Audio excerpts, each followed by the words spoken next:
On today's episode of Let's Grow Together, I talk with Joey Vitale. He is such a great friend of mine, and we are just becoming greater and greater friends. And, we really get real into a lot of different areas of growth and business and, what it takes to be able to grow. And, we get real in certain parts and really unravel some of the things that we need to make a priority in our lives based on what's going on. We talk about, money, and we talk about, you know, different resources. And we even, at the end, we talk a little bit about superheroes, which is really funny. Not a huge part, but if you like it, that's worth sticking around towards the end. So really a really powerful episode.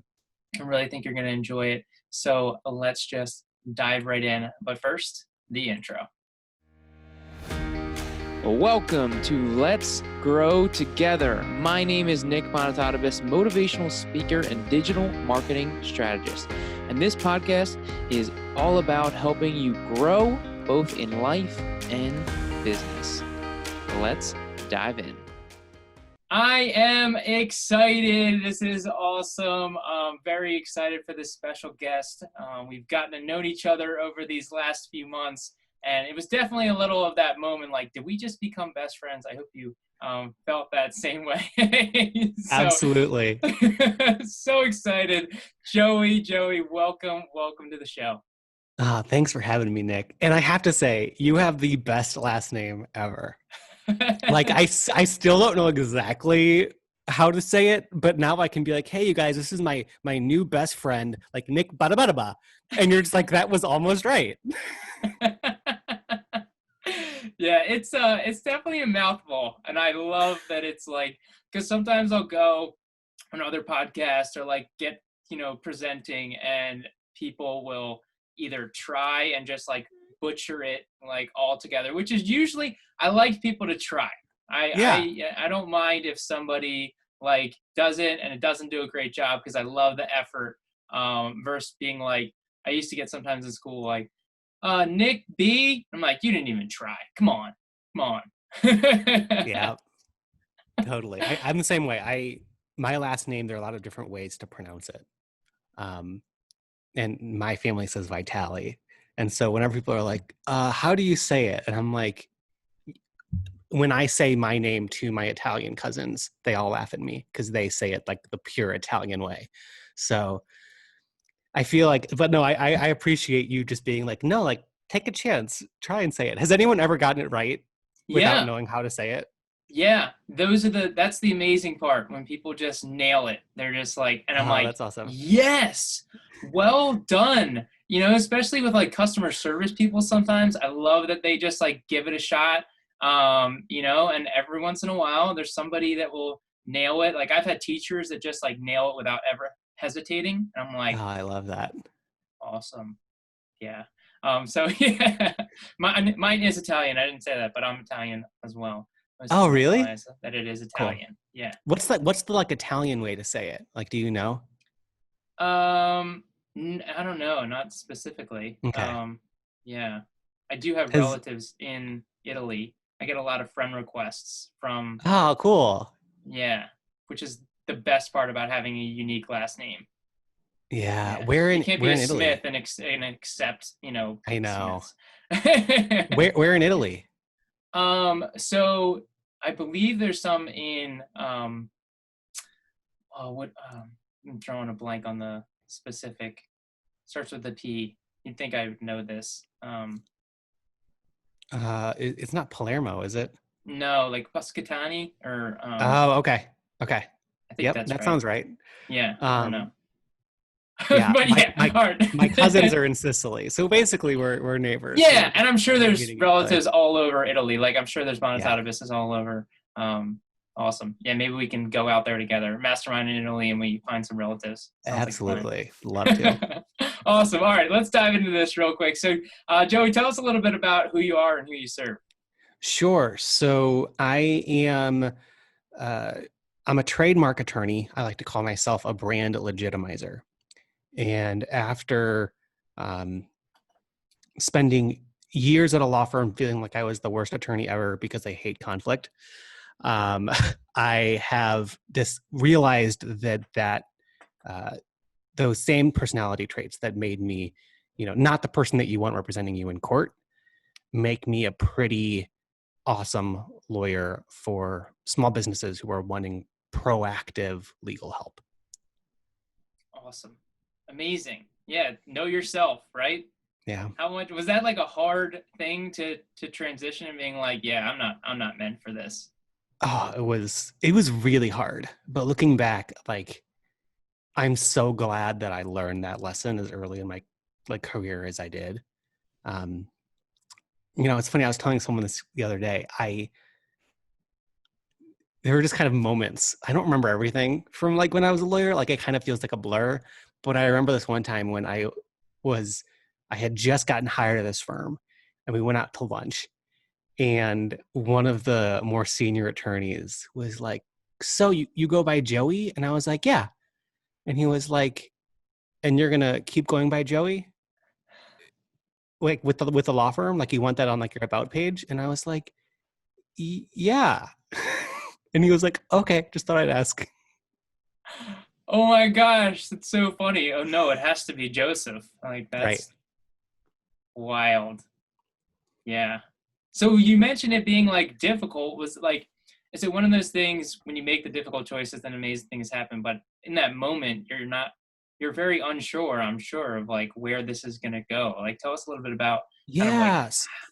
So it, I wish that I had the story to tell of, I was at the law firm, hating it, thought about building my own business, and said, "Screw all of this. I'm just going to create my own thing," and just jumped into it. That's not what happened. I oh geez, I felt for a long time like I was not only a bad lawyer, but like a bad employee. I didn't even think about running my own business.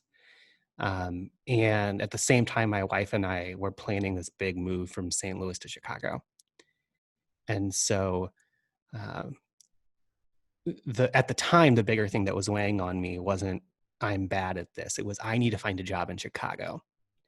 And so I started interning for law firms in Chicago, which is hard if you don't have any connections, if you didn't go to law school there. And I was like, man, I'm barely getting any interviews. And the ones that I have, like, I get there and I realize I'm interviewing for a job that I know I'm going to hate. And along the way, I found an attorney who helps startups all over the world. And she did it virtually. She was based in St. Louis. And I offered to be like an of counsel attorney for her and her firm. And I learned so much through that experience. The timing wasn't quite right for her because she hadn't really built a lot of processes on the back end to bring somebody on. But that experience gave me the confidence to go out and do something on my own. Like it wasn't until I was really that close to seeing somebody who was running their own business and who was transparent with me about the fact that they didn't really know everything that they were doing. I was like, oh, I might actually be able to do this. that's awesome. You don't need to Yes. know. That's Right. amazing. And you were like, I can do this. If she can do this, I can do this. Yeah. And so she gave me like a combination of like a pat on the back and a kick in the butt. And she was like, now's not a good time for you to do this. And I think you would be great on your own. So let me help you get your own thing started. Awesome. Yeah. That's really cool because I had an extremely similar situation. Really? Yeah. Yeah. I worked for a small business that was just growing. I mean, they barely were. I started as an intern. They were paying me $10 an hour as a, college graduate.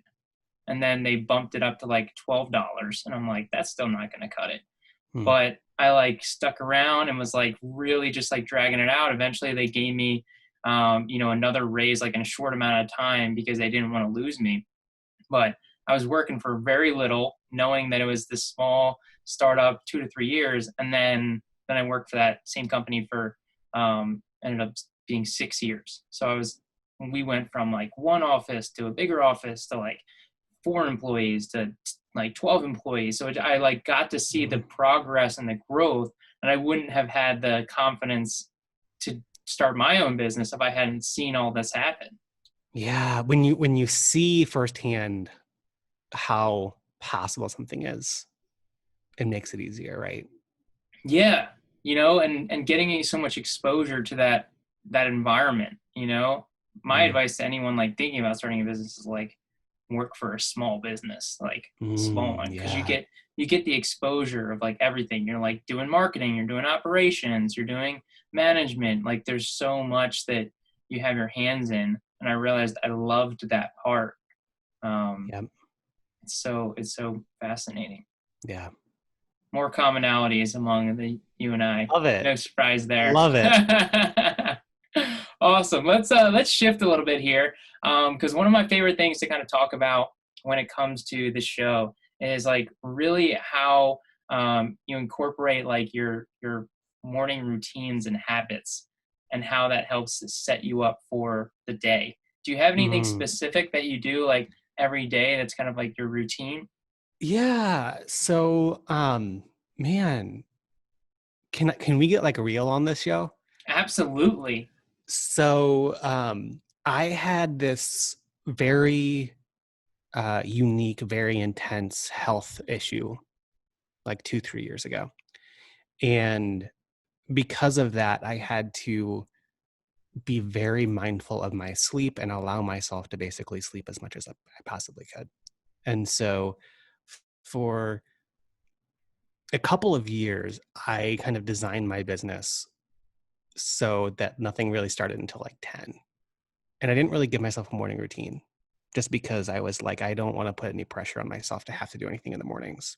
And so over time, once I kind of developed that muscle, once the health issues started to fade and be more resolved, I started thinking about things more seriously.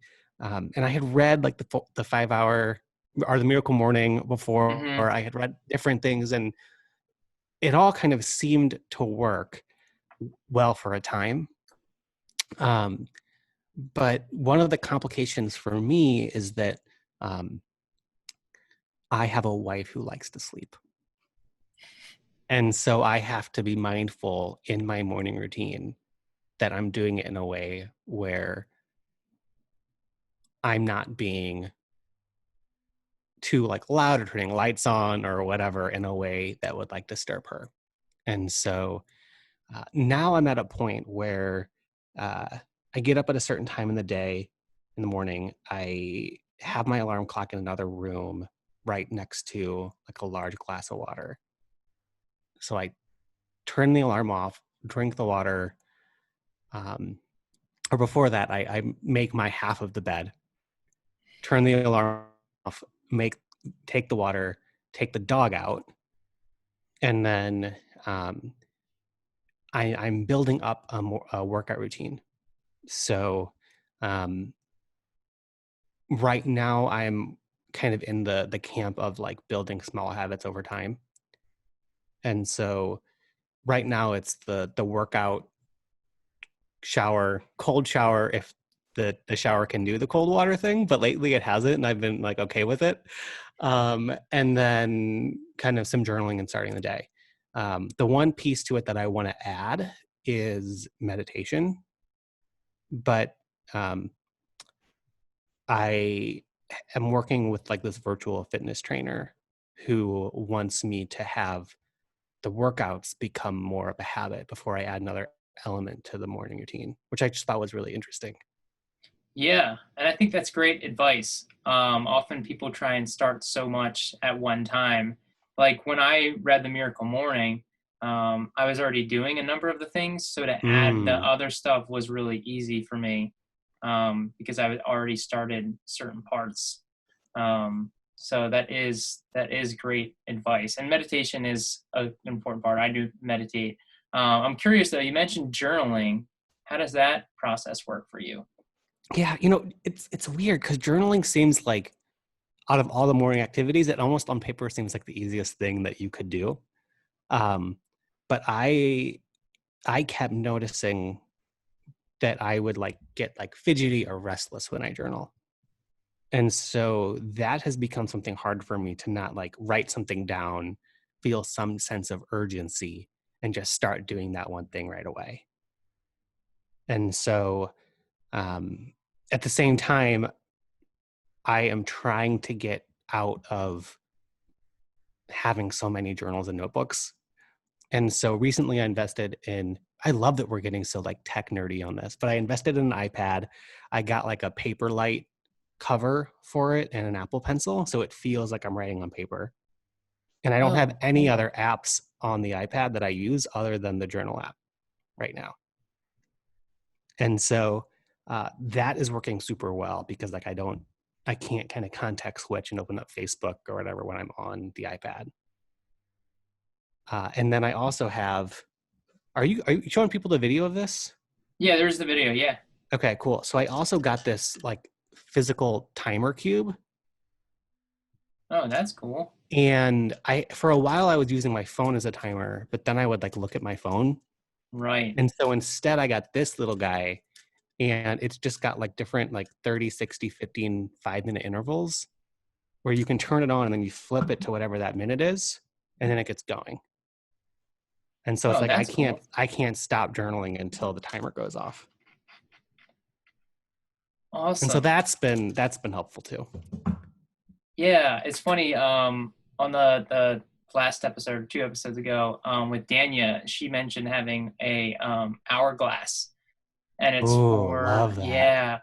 yeah, for like productivity. So rather than having a timer on your phone, like you said, can be a big distraction.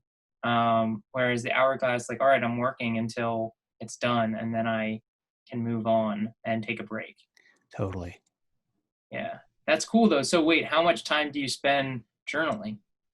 Right now it's like I am not getting myself like right now I've got it just on like the 5-minute mark. Again, like this is a new one that I'm bringing back in. Um, I'm also trying to journal on Fridays in a much deeper way and have that kind of be my brain dump for the week so that on a day-to-day basis I'm kind of working from the plan that I set that week Mm, versus just like every day what's the plan. right. Yeah. And that's important, as having a plan. So wait, does your plan that's incorporated into your journal? Like what are you writing when you journal? Yeah, good question. I mean, right now it's kind of more just like free flowing thoughts and getting stuff out of my head. I'm still playing around with what I'm doing. One thing that I got from our buddy James Wedmore that I'm starting to incorporate more. Again, the nice thing about the virtual journal is I have these different journals inside the app that I can kind of switch to. Hmm. And one of them is what I call my complaint journal. Nice. So anything that I am just feeling complainy about, I can write down. And then the exercise that James teaches uh, that I kind of walk myself through is like for everything that I complain about on the left side of the journal sheet, on the right side, like I challenge myself to write something about that complaint where like I'm reframing it, like I'm taking responsibility for the complaint. Awesome. I love Yeah. that.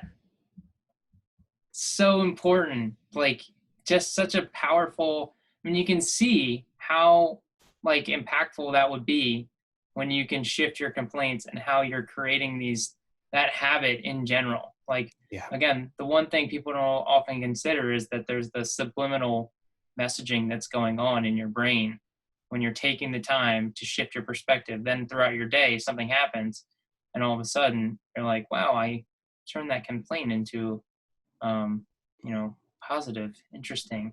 Yeah. Like it's a practice. That's how I always try and elaborate and just being like, if you want to change the way you think, it starts with the habits that you have. You know, if you don't see the glass half full, start writing down things that are glass half full, and you'll start to shift your brain. Yeah. And I think like I love how powerful habits can be. I think that sometimes people fall into the trap of like habit guilt and feeling like their habits aren't where they want them to be yet. And I just have really appreciated and gravitated towards those habit experts that say like forming habits is a journey and it takes a while to build them the way you want to. And so, you know, I've started to force myself to have a very um, unattached view of how I am with my habits. So like certain stuff either got done or didn't get done, but if I didn't do them, it doesn't mean that like I sucked that day or what. It just means I didn't get that thing done. Mm-hmm. Yeah, that's a good association to your like to-do list, or get to do list, as some change it. I know I've talked about that before. Yeah. Um, but yeah, I love again that perspective shift and understanding, like, because what you're talking about too is like not bringing like your value to like what you got done that day. It's like, all right, well, okay, I didn't get that thing done, like no big deal. And I think people get frustrated often when they don't get everything that they, plan to do that day. Yeah. Wow. Yeah. It can totally be frustrating. And I've been there. And I know that it's not helpful. Like it feels like you should be doing it. Like I get the feeling of like, I really didn't show up today the way that I wanted to. But that thought isn't helpful. No. And again, if you did feel that way too, it's like, all right, well, now you're reflecting on it. How can you show up better tomorrow? Yeah. Yeah. That's the only question you can, Yeah. And ask. sometimes the answer is, what things do I just want to take off of my plate so that the next day can be a win? Because you don't get any extra brownie points in life for doing all of the things on your to-do list. Yeah, it's funny. I was actually I had a group coaching call for my membership yesterday, and one of the students was really struggling with doing this like lead generation in the morning from like 9 to 11, and he was just like really struggling with this because he had to like data collect, like go through LinkedIn and collect all of this information to reach out to them. And I was kind of like, well, did you ever think about like just not doing it? Like having somebody else do it, Mm, and then you don't have to do that task that you clearly don't want to do. That like yeah. so resilient to doing it. Well, did you ever think about just not doing it? Like we don't even think that way sometimes. Right. Yeah.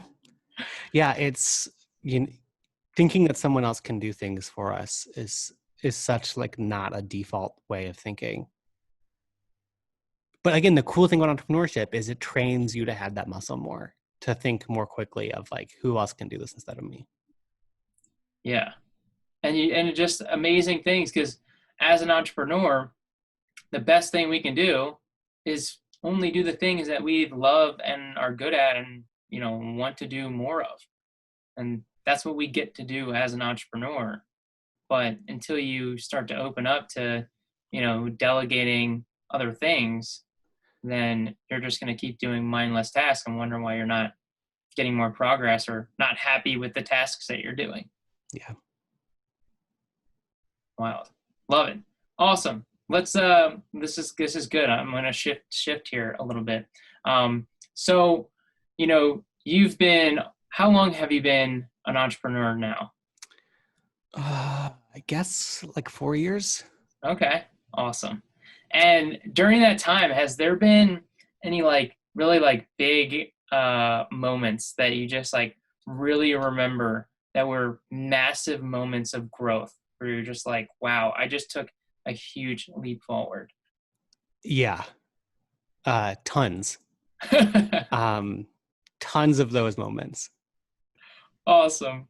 Is there one specifically that like comes to your head, and like what played a role in that? Yeah. So there's one that I've been thinking about more recently. And again, I had this health issue a while back. I also, just being real, like I come from a background where I'm one of 7 kids. My dad owns a construction company. And one of the things that I was like taught growing up, but also learned firsthand was like money doesn't make you happy. And then a couple of years ago, I had this pretty big health scare. And so a couple of years ago, I had one of my first retreats with my team. I had just found a couple of assistants that were virtual, but here in the US, flew them down. The first time we all kind of got to see each other in person, we had someone leading the retreat for us and mapped out like what we want the next 10 years of the business to look like and very like impactful stuff. Again, I run a law firm and we do legal courses and stuff. So someone was like, we should do like a food truck, but like legal, like we can like give people legal advice inside the food truck. And I was like, love it. What else? Like we had all these really cool ideas. And once we kind of filled out that big Post-it note of ideas for our 10-year vision, the leader of the team retreat said, okay, now it's time to talk about revenue. If this is the impact that we want to make, what is our 10-year revenue goal? Like how much do we want to make 10 years from now in that year? And everybody kind of looked at me and I was like, you guys, I've gone through health issues in the past. Like I need to make sure that like my health and wellness takes priority. I also have, done a lot of research on like happiness and wealth and all of this stuff. And according to a lot of studies, like you only need like $75,000 a year to like reach peak happiness. So if you take that and you combine it with certain methodologies like profit first that say, you can just build a business and take 50% in owner's pay, then I could build a business for 150K a month or 150K a year and be happy.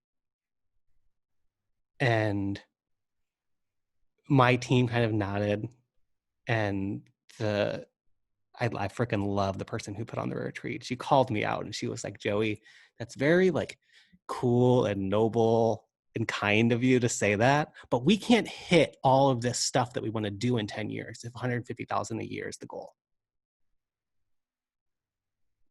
And at that point I was like, oh, I finally get it. Like there is an impact that we want to make where me making money is not the driver behind me doing this. And we set like a $10 million a year goal because we were like, that's what it takes to make this happen.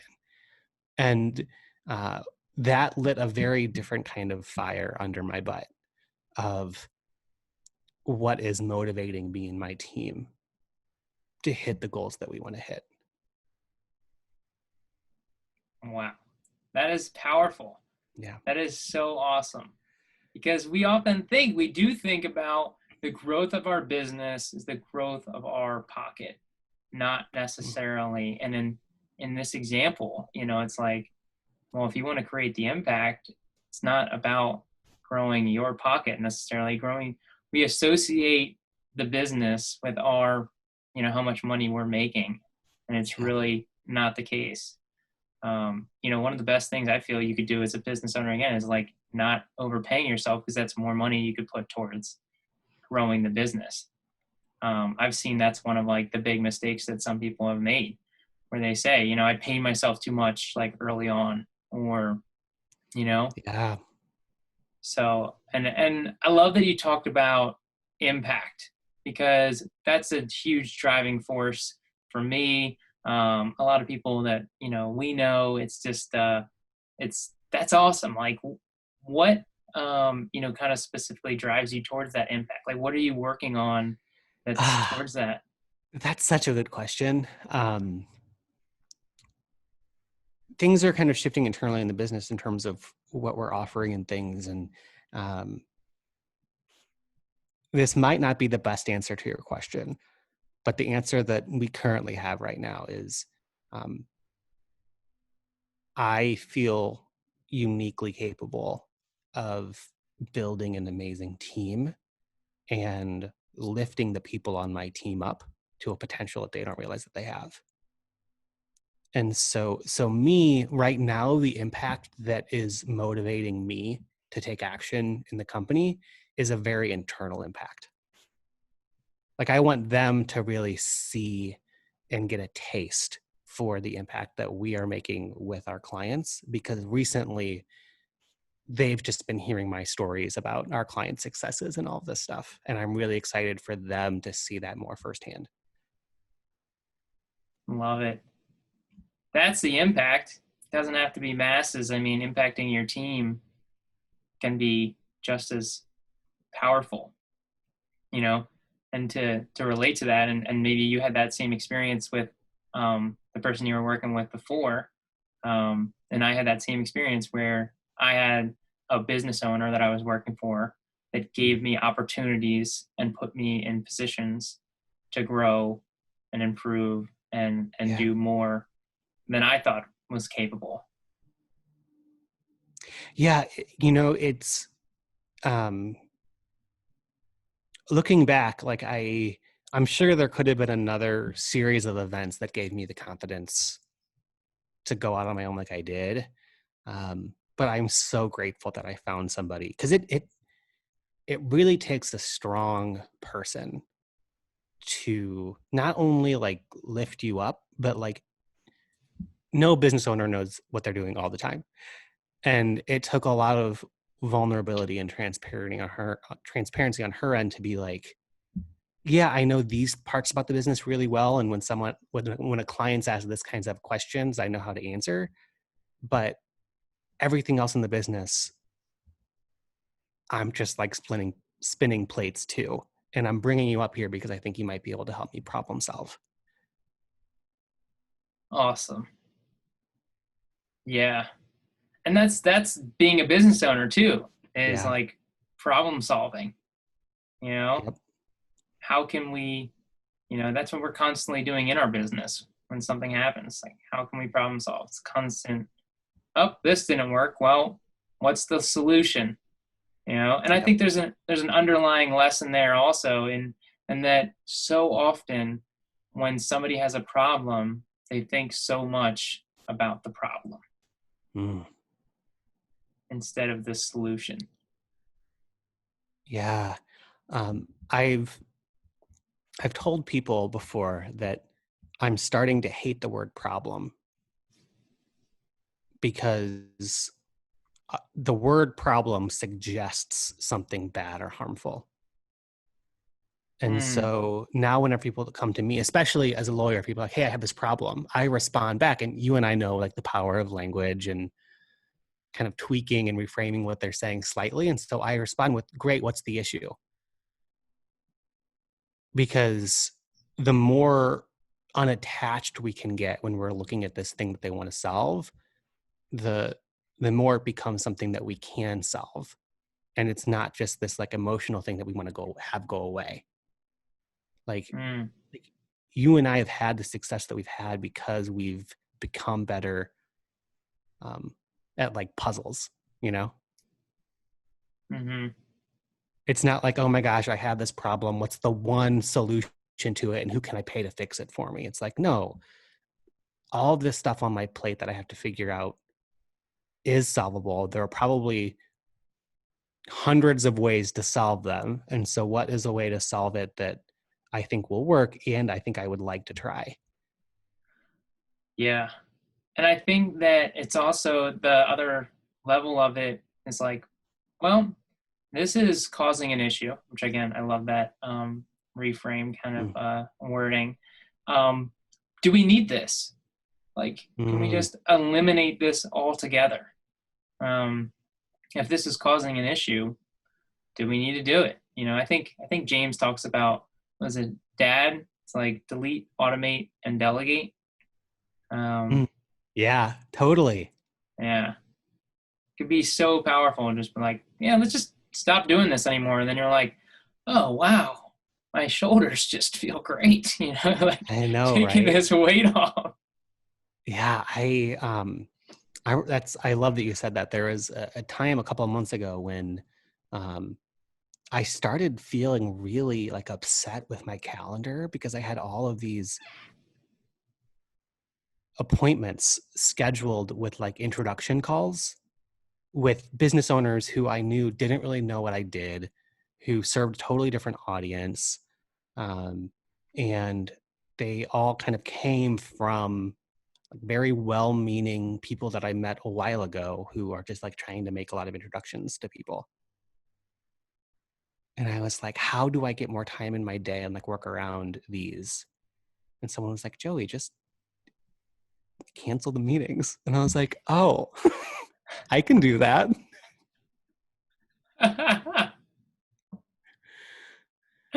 Oh, that's too funny. Yeah. Yeah.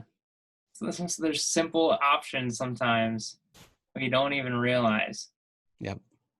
which goes to kind of having other people too to reveal those things. Was that an employee? Was that a coach that was like, or was that a friend? I was It like, was a friend. I think it was in the mastermind that you just recently joined. Someone was like, those aren't those aren't ideal clients. They're not ideal potential partners. If there's not a reason for you to hop on the call, then any hourly rate that you have in your mind is a waste because nothing's going to come out of that call. mm-hmm. Yeah. Love it. Yep. Cut it out. Who needs Yeah. it? And there's other things too you could do also to like eliminate meetings. Is like, do we need to have this call? And it's like a video. Like, is this something you do? You know, again, there's like figuring out different options. Oh, I love that idea. Yeah. Yeah. And you're such a good video pro. That's such a good idea of like if someone asks for a call, just to reply back with like a video and be like, hey, I would love to chat. Feel free to like reply or like click this button to send me a video back. Like whatever. But like there are ways to maintain relationships and conversations without it taking space on your calendar. Yeah. I find video messages to be very powerful. I mentioned to you before we jumped on that I had like turned down a recent opportunity. And I know that his time is super valuable. And I know he's got things on his calendar. I know that he's got a schedule. And I'm not somebody that's going to like take and just like write this long email. And then he's got to like read this email. And people don't like long emails. So I just made a video. It's like 2 minutes long, explaining my viewpoint. You're able to do much more emotion in a video. And, you know, and then I got a great response back from him. Yeah. Like way easier because you can watch it whenever. Yep. You know, and that's like the whole thing about always being mindful of people's time and understanding that. And there's a lot of ways to do that. Yeah. Great points, man. Video, you know, As I always. love it. Yeah. I actually send, this is a side note, I send video messages for people's birthdays also. Oh, I love that. Yeah. People love it. Absolutely love it. Super cool. Just taking that extra effort to be like, you know what? It's going to take you a minute to write the message anyway, right? Like, take a minute to send a video. Smart. Awesome. Love it. Yes. You should have like a course on all of this. Oh my gosh. Wait, I do. I love it. Yes. Awesome. Cool. Yeah. So this has been awesome. And I want to be mindful of your time here. I know, like, so one of the questions I love to ask is, are there any books that you have been super impactful for you that you recommend to people, that just like game-changing books? So I do have a couple books that I recommend, but usually when people ask me for a book recommendation, I ask them what their favorite book is that they've read yet, and I encourage them to read it again. Because I think not enough people take action on the books that they like and benefit from. To that point, and I love how we didn't plan any of this, but like the universe is doing its thing. One of my favorite new books that I started reading, and this guy was interviewed on James Wedmore's podcast, but Jim Kwik's Limitless. Oh yeah. The there's a lot of great stuff in the book, but he teaches you how to speed read and how to like take notes much more effectively so that you can remember stuff from books. And I think that that's a great like tool before the tool. Like read this book before you read any other book because that'll help you get more out of it. Awesome. Love that. Great recommendation. I actually I haven't read the book, but I followed Jim. When he was Oh, on James's cool. podcast, I was like, oh my gosh, like James is really killing it. He's got Jim Oh, Kwik on that's his awesome. podcast. Oh, I mean, totally. I mean, he's got Will Smith quoted on the front cover of his book. Like he's the real deal. Yeah, I'm a big superhero nerd. He's like been behind the scenes No, with no like the way. X-Men. Yeah. Me too. I mean, I yeah, I've realized over the past couple of years that I just have to be more okay with saying that I'm a nerd. Oh, yeah, I fully embraced it. Hence my weird videos that I do about me having like superpowers.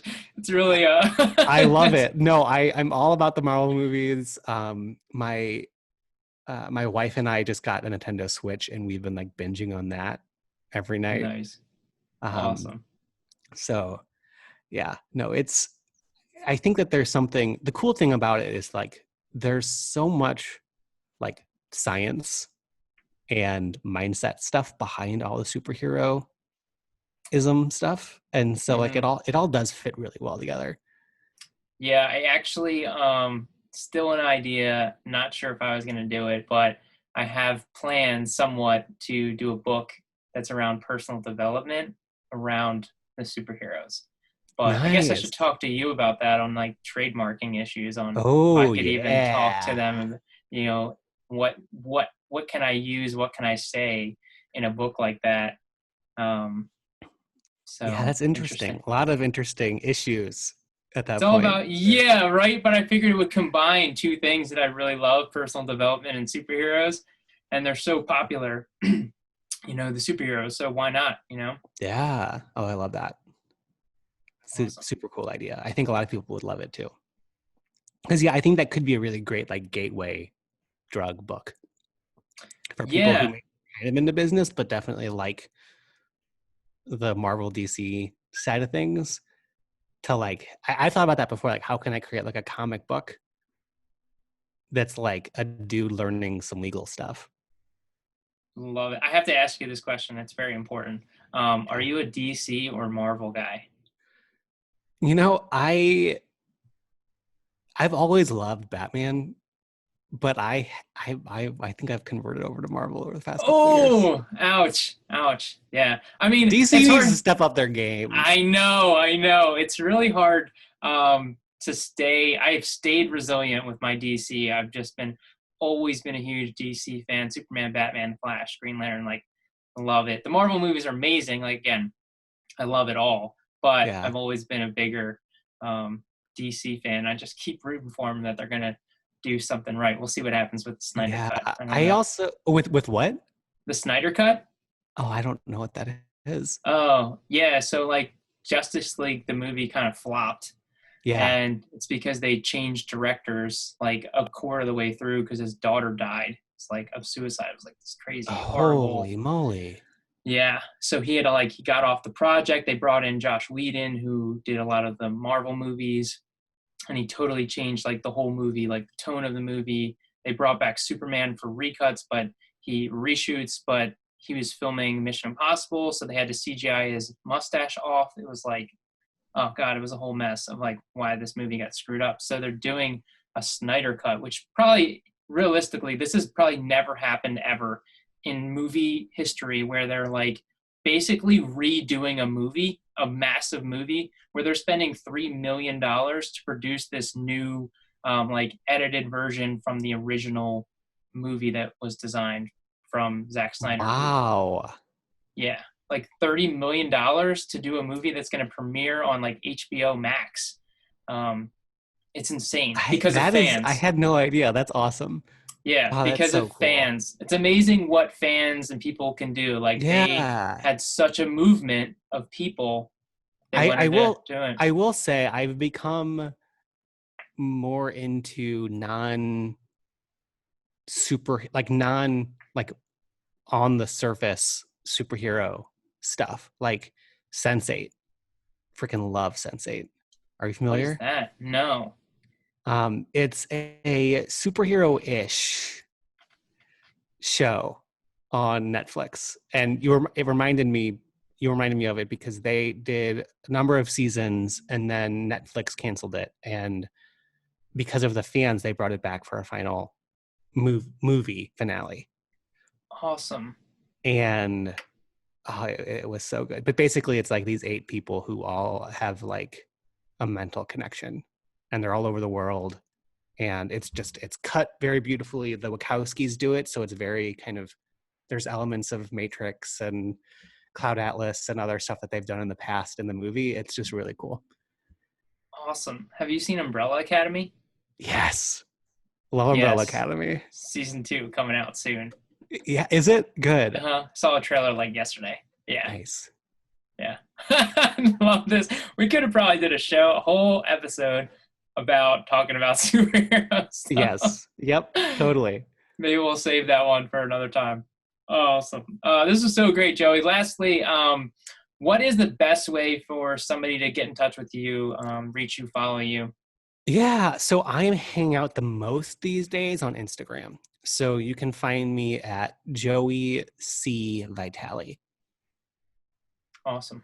Perfect. Simple, easy. Check them out. You won't be disappointed. Thank you so much, Joey. This was awesome. We went into some different areas. Like, this is what it's all about, getting real. I love that. So thank you. Thanks for being here. Of course, man. Happy to help. I'm excited to hear what people have to say after this. I think that there were a lot of golden nuggets that were dropped. Probably more on your side, but I'm just happy to be here. Hey, no, dude, you facilitated this whole thing. Don't give me any credit. It's all you, man. This is your show. Well, thanks for having me, man. Yeah, thanks for being here. Thanks for you guys being here and listening. Really appreciate it. And remember, let's keep growing together. Wait, one more thing. I would first like to say thank you. Thank you for listening. And if you enjoyed this message, please take a moment to write a review. By writing a review, it helps people find this message and helps me help more people. And if you really, really liked it and you think this message could help someone else, take a screenshot, share it on Instagram, and please tag me at Nick J. Boni, NickJBoni, so I can show my appreciation for you. We can all win by helping each other grow. Thank you. Take care, and I'll talk to you soon.